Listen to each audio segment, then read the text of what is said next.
Hi students, तो मैंने आपको अपनी पिछली वाली जो है वीडियो उसमें आपको मैंने प्राचीन भारतीय आर्य भाषा के बारे में डिफाइन कराया।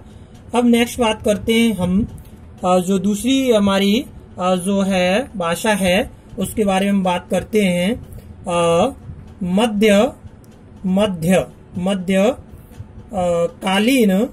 मध्यकालीन भारतीय आर्य भाषा। मध्यकालीन भारतीय आर्य भाषा की बात करें तो इसको तीन पार्ट में विभक्त कर दिया। फर्स्ट पार्ट की अगर बात करें तो फर्स्ट पार्ट है जो है प्रथम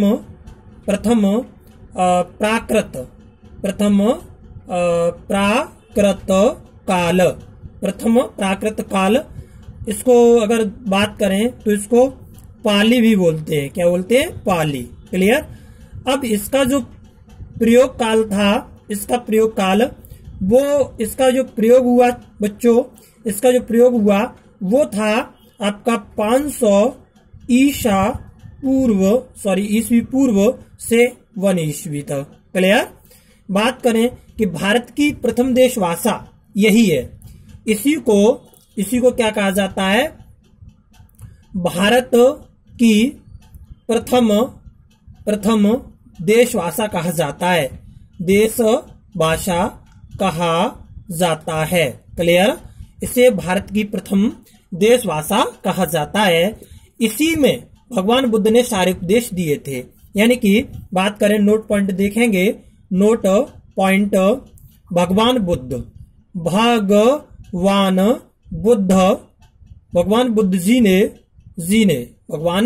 जी ने सारे उपदेश किस में दिए थे? पाली भाषा में दिए। क्लियर। पाली भाषा में दिए थे। बात समझ में आ गया? यानी कि ये जो सारे उपदेश दिए थे भगवान बुद्ध जी ने, वो किस में दिए थे? पाली भाषा में दिए। बात करें अगली, तो दूसरा पार्ट है, वो दूसरा पार्ट क्या है? द्वितीय प्राकृत काल। इसको क्या बोलते हैं? प्राकृत भी बोला जाता है। बात इसकी करें तो इसका जो काल था वो था 1 ईस्वी से 500 ईस्वी तक माना जाता है। अब बात करें तो जो भगवान महावीर स्वामी जो थे, यानी कि नोट पॉइंट समझाएंगे, नोट पॉइंट राइट करेंगे। भगवान महावीर स्वामी, भगवान महावीर स्वामी ने सारे उपदेश किस में दिए? जो है प्राकृत भाषा में दिए। क्लियर। प्राकृत भाषा में दिए। किसने? भगवान महावीर स्वामी ने सारे उपदेश किस भाषा में दिए थे? प्राकृतिक भाषा में दिए। तो पूछा जाता है कि भगवान महावीर स्वामी ने अपने उपदेश किस भाषा में दिए? तो प्राकृत में दिए थे। पूछा जाए भगवान बुद्ध के सारे उपदेश किस भाषा में थे? पाली भाषा में थे। क्लियर। तृतीय की बात करें, तृतीय प्राकृत काल। तृतीय प्राकृत काल को अपभ्रंश या अवहट्ट काल भी कहा जाता है। अपभ्रंश, इसको 2 भागों में बांट दिया। एक तो अपभ्रंश काल।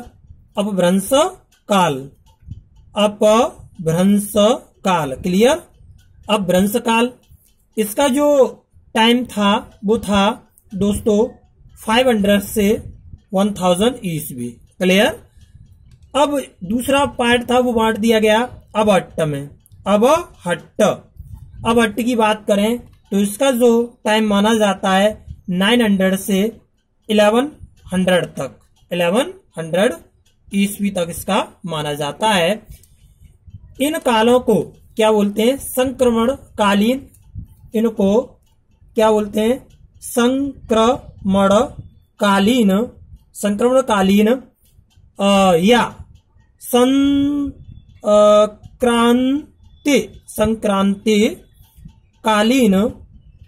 संक्रांतकालीन भाषा कहा जाता है, क्लियर। यानी कि अपभ्रंश काल को संक्रमणकालीन या संक्रांतिक कालीन भाषा कहा जाता है। बात आगे करें, आई होप दैट आप समझ गए होंगे इसके बारे में। आगे बात करें स्टूडेंट्स, तो देखेंगे जो हमारा लास्ट थी वो थी हमारी आधुनिक भारतीय आर्य भाषा। आधुनिक भारतीय आर्य भाषा, आधुनिक भारतीय आर्य भाषा। अगर आधुनिक भारतीय आर्य भाषा की बात करें तो इसको 3 पार्ट में व्यक्त कर दिया। इसको भी कितने में व्यक्त कर दिया? 3 पार्ट में। नंबर 1 आपकी हो गई प्राचीन हिंदी। प्राचीन हिंदी की बात करें तो इसका काल 1100 ईस्वी से शुरू हुआ और 1400 ईस्वी तक माना जाता है, क्लियर।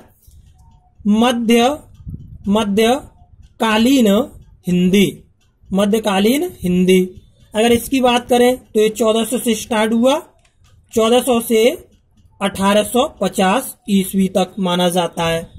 आगे बात करें आधुनिक की, आधुनिक हिंदी की बात करें तो 1850 से और अब तक इसका काल माना जाता है। हिंदी की बात करें तो हिंदी की जो जननी है, तो हिंदी की आदि जननी संस्कृत भाषा है। हिंदी नोट पॉइंट लिखेंगे, नोट POINT पॉइंट। किस भाषा को हिंदी का आदि जननी, हिंदी की आदि जननी कहा जाता है। तो इसका आंसर है संस्कृत। किसको कहा जाता है? संस्कृत। अर्थात संस्कृत भाषा को हिंदी का आदि जननी कहा जाता है। बात करें जो संस्कृत है तो यहीं पर लिखेंगे थोड़ा सा संस्कृत पाली, प्राकृत भाषा से होती हुई कहां तक पहुंचती है? होती हुई अपभ्रंश तक पहुंचती है, क्लियर। बात आगे करें, फिर ये जब अपभ्रंश से आगे गुजरती है तो अबहट्ट बन जाती है, क्लियर। बात समझ आ रहा है? फिर अपभ्रंश अबहट्ट से गुजरती है तो क्या बन जाती है? प्राचीन या प्रारंभिक हिंदी बन जाती है। अगला जब बात करें, जब अपभ्रंश, ये अपभ्रंश तक पहुंचती है। अब अपभ्रंश किससे गुजरेगी? गुजरती है। अब अपभ्रंश गुजरेगी किससे? अबहट्ट से। जब अबहट्ट से गुजरेगी तो किसका रूप लेगी? तो रूप ले लेगी बच्चों ये किसका? प्राचीन या प्रारंभिक हिंदी। प्राचीन या प्रारंभिक हिंदी, क्लियर। प्रारंभिक हिंदी का रूप ले लेगी। बात समझ आ रहा है? अगर बात करें तो इसके विकास की तो देखेंगे थोड़ा सा हिंदी का विकास क्रम। लिखें विकास क्रम। हिंदी का विकास क्रम की बात करें तो देखेंगे ये सबसे पहले संस्कृत है, क्योंकि संस्कृत को हिंदी भाषा का आदि जननी कहा जाता है। तो संस्कृत, सबसे पहले संस्कृत के बाद पाली, क्या बनी? पाली। और जब पाली गुजरेगी, तो पाली के बाद किसका विकास हुआ? प्राकृत का। और प्राकृत भाषा के बाद आई थी अपभ्रंश। और अपभ्रंश के बाद आई थी अबहट्ट आती है। अबहट्ट के बाद में विकास हुआ, ये चेंज हो गई प्राचीन या प्रारंभिक हिंदी में कन्वर्ट हो गई, क्लियर। इस तरह से हमारी जो है हिंदी का विकास हुआ। बात समझ में आ रहा है? हिंदी का विकास हुआ। अगर बात करें अपभ्रंश भाषा की, तो जो अपभ्रंश भाषा है ये इसका विकास 500 ईस्वी से लेकर 1000 ईस्वी तक हुआ। और बात करें कि हिंदी साहित्य की जो 8वीं सदी है उसमें एक कवि थे स्वयंभू। स्वयंभू जो थे तो उनसे इसका विकास हुआ था हिंदी साहित्य का। क्लियर? बात करें जो है या थोड़ा सा नोट कर लेंगे, इंपोर्टेंट बात करते हैं थोड़ा सा। तो जो अपभ्रंश है ना, तो वो अप प्लस भ्रंश प्लस घ अच शब्द से मिलकर बना है। तो उसमें अर्थ होता है कि पतन, पतन होना किसी चीज का। और अपभ्रंश साहित्य से अभिष्ट है, तो प्राकृत भाषा से विकास हो गया था। चलो ज्यादा टेंशन में मत पड़ो, मैं आपको थोड़ा सा आगे बताता हूँ। इतना बस समझ लो, इसके विकास के क्रम में ज्यादातर पूछा जाता है, ज्यादा डीपली मत जाइए क्योंकि फिर बोरियत महसूस होगी। आगे देखेंगे प्रमुख रचनाकार। प्रमुख रचनाकार के बारे में बात करें तो प्रमुख रचनाकार के बारे में स्टूडेंट बात करें, पहले हैं जो है अपभ्रंश का वाल्मीकि। अपभ्रंश का वाल्मीकि। अपभ्रंश का वाल्मीकि किसे कहा जाता है? तो अपभ्रंश के वाल्मीकि कौन है? स्वयंभू। स्वयंभू को अपभ्रंश का वाल्मीकि कहा जाता है। क्लियर? पूछा जाए अपभ्रंश का वाल्मीकि किसे कहा जाता है? स्वयंभू को। अर्थात इन्होंने राम काव्य लिखा। क्लियर? इसमें इनका एक श्लोक है पौमचरु अर्थात राम काव्य। दूसरी बात करें तो अपभ्रंश का पहला प्रबंध, जो प्रबंध काव्य किसने लिखा था? धनपाल ने। अपभ्रंश का पहला प्रबंध काव्य जो पहला प्रबंध काव्य था, क्या नाम था उसका? भविष्यत कहाँ। इसका पहला भविष्यत कहाँ। क्लियर? तो ये जो बात कही थी वो किस बाबूजी ने लिखी थी? ये थी धनपाल ने। किसने? धनपाल ने इसको लिखा था। क्लियर? बात आगे करें थोड़ी सी तो देखेंगे, थोड़ा सा और आपको समझा दें। एक थे आपके महापुराण।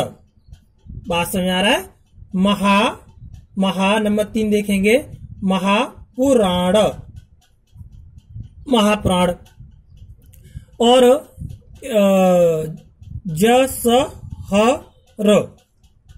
जसहर चरियु, इसकी जो रचना है वो आपकी की थी पुष्पदंत ने की थी। पुष्पदंत एक कवि हैं, इन्होंने की। क्लियर? आगे बात करें तो जो है इतना क्लियर हो गया। आगे बात करें तो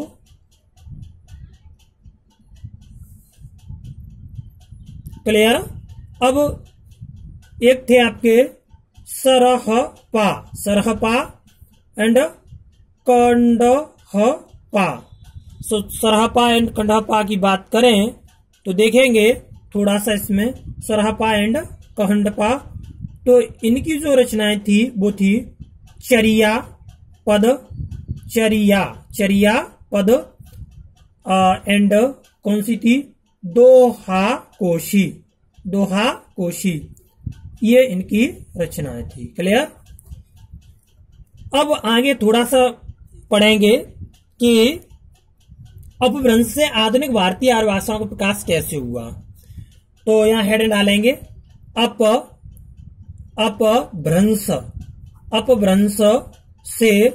अपभ्रंश से आधुनिक भारतीय आर्य भाषाओं का विकास आर्य भाषाओं का विकास। तो इसके बारे में थोड़ा सा देखेंगे, मन लगा के स्टडी करेंगे तभी आपका जो है सिलेक्शन होगा। तो इसके बारे में हम देखते हैं थोड़ा सा। जो अपभ्रंश के भेद थे, इधर ये अपभ्रंश भाषा थी, अपभ्रंश के भेद यानी कि पार्ट। और इधर जो थी वो आधुनिक आर्य भाषा, आधुनिक भारतीय आर्य भाषा, भारतीय आर्य भाषा। तो इसकी बात करेंगे, इधर इसकी और इधर इसकी। तो देखेंगे आपकी जो है सौर सैनी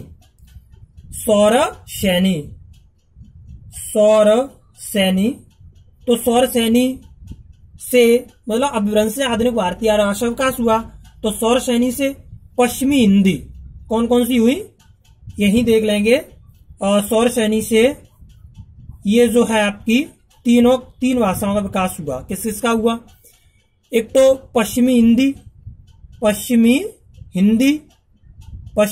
का, और दूसरा राजस्थानी हिंदी।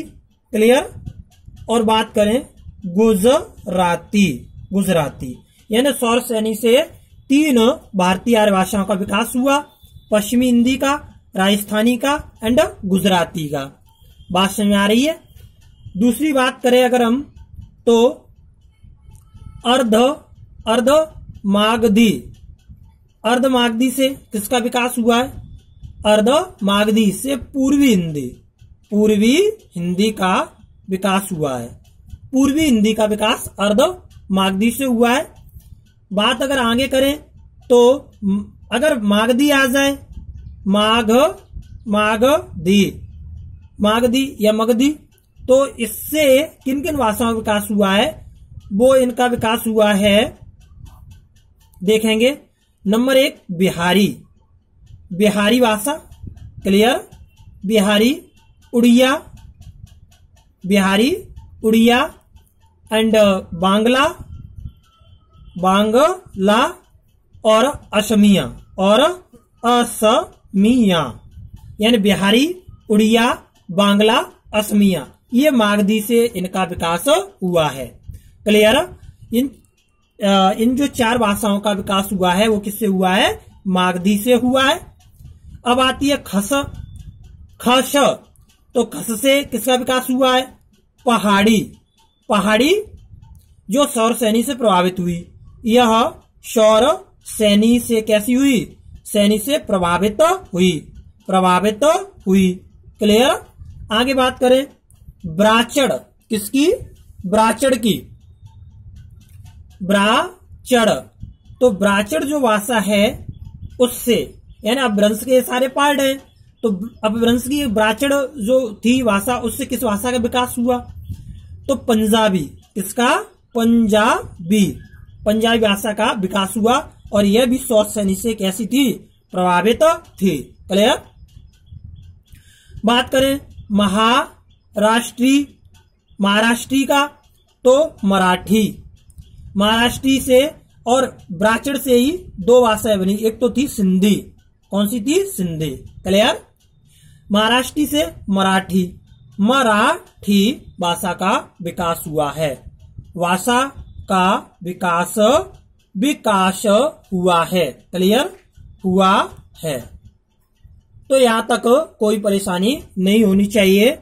तो थैंक यू क्लास। नेक्स्ट मिलते हैं अगली वीडियो में।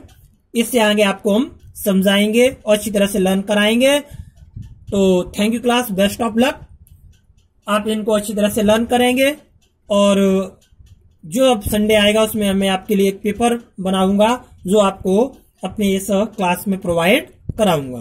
तो thank you class, best of luck. Please subscribe, share and like जरूर करें, जिससे मैं आपके सामने जल्दी से जल्दी रूबरू हो सकूं और ऑनलाइन क्लासेस आपको बोर्ड पर पढ़ा सकूं। Thank you class. मैं वादा करता हूं कि आपको मैं अच्छी तरह से जी जान से पढ़ाऊंगा।